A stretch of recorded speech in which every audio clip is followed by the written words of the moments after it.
Tony, how are you looking injury-wise ahead of this one? We got one or two little knocks and niggles, but we'll decide today, whether they're fit enough to have a go tomorrow. I'm keen to, obviously play a strong team. There'll be one or two changes, but not as many as maybe other teams. What's the reason for playing such a strong team? Just to keep the momentum going if we can. We've had a great result at QPR last Saturday, and I think it's important. It's a game, we're playing against a Premiership team. Obviously, they'll be favourites to win the game and everything else. So, it's a good game for us to get out there and just enjoy it. What do you think's between the two teams? And will this provide a good marker, if you like? I've got great respect for Chris. He's done a fantastic job there. It's a great club. The chairman has put a lot of money into the football club. And the setup is absolutely first class, and they deserve to be in the Premiership. They've had a little bit of a poor run of late, but all the clubs outside the top 6 or 7 in the Premiership have bad runs. You can look at Burnley now and have a look at the run Burnley are on. A fantastic start, but they've had a little bit of a dip, and all clubs have that dip. The important thing is to stick with it, and I'm sure with the experience that Chris has got and what he's done for that football club, then there'll be no pressure on him to see out the back end of the season. Just 5 days left until the transfer window closes. I think you told us when you arrived you weren't going to make too many changes. If anything, you were going to trim the squad. I don't think we believed you at the time, but do you think you can get through to Wednesday with the status quo? We'll see. We'll see what happens over the next 3 or 4 days. If we can add 1 or 2, there'll be loans. We won't be spending any money. So there'll be loans. And if people leave, then they leave. We'll make a decision based on how strong we are if those players left the football club. Is that because you don't want to go to the chairman and ask for more money, or is it because there isn't anything? No. There's money there. If the chairman's told me there's money there, if I want to spend it, I think the important thing is that everybody understands that. Although I've been in the job 3-4 weeks. You need 3-4 months at a football club to actually get to grips with it. And I don't want to change or throw caution to the wind. I really want to be pretty sensible, if I possibly can, in what we try and do, both on and off the pitch. So at the end of the season, then I can go and have a good chat with Steve. Are you able to confirm or deny whether there's been any interest from France for Braithwaite? There's been interest for 4 or 5 of our players. And they've been loans more than permanent deals. And at the moment, the people that have rung up about loans and this, that, and the other, they've got absolutely no chance. We're not going to give players away. So you would only sell? Well, I think every club in the country will sell if the price is right, and we're no different. Last one from me, Daniel Ayala again on the score sheet. He's got a few now since you arrived. How good can he be, and can he be a terrific asset in an attacking sense moving forward? People are talking about Danny's goals, but his performance levels, like the whole of the back four, the back four have really stepped up to the max since I've come into the football club. George Friend looked very nervous when we first came in. His performances have been first class. Gibbo's done brilliant. Shotton's done really well at right back as well. So it's not just been Danny, it's been the 4 of them have really stepped up, and we need that. We need a solid base. Tony, how much of that is the sort of the new manager bounce? How much is it things you're doing on the training pitch differently, tactical changes, that confidence seems to be reaching those players that it wasn't before?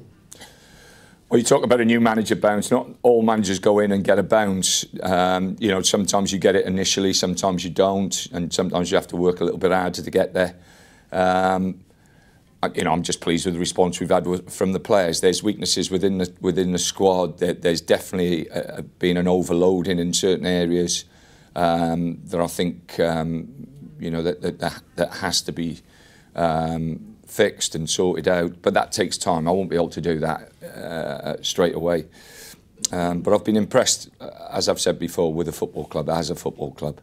They got people here who put the football club first and foremost. They're absolute, boring nuts, and they do stuff for the football club, and that's a great sign that the football club can push on. all season, I mean, there've been some good results away from home. It was a very emphatic performance at QPR, and you want to keep that momentum going. Is there a fear that if you perhaps sort of made too many changes, that you could lose that sort of all that high energy from that performance? Well, like I say, I'll make a few changes, but there won't be wholesale changes. I think one or two players, need to be given the opportunity and the chance to play, and they haven't had that yet with me. So one or two will start that haven't started so far. And clearly a chance to have a look at players you don't know too well, and perhaps they could still make an impact towards the end of the season. We've got 18 games to go plus this cup game, so there's a long way to go. There's only a short period of the season left, but the championship is midweek games, 3-game weeks. I think what have we got? Three game weeks left. So it's a tough call, the championship. It's a relentless league, and it's a league that you have to have your players turning up every week to get results. For Chris, obviously a promoted team, Brighton. I think you came across them at West Brom earlier in the season, but they've hit a little bit of a wall. Is that sort of typical, do you think, for promoted teams when they get past Christmas? I don't think it's just promoted teams. I think it's teams, as I've said, outside that top six. Anybody and everybody will have a dip in a season. That's the way it goes. It's getting out of that dip. It's remaining strong and focused. And Brighton have got a very, very solid club. The chairman, Paul and Chris would have seen this before, and Chris would and will, respond to her, I'm sure.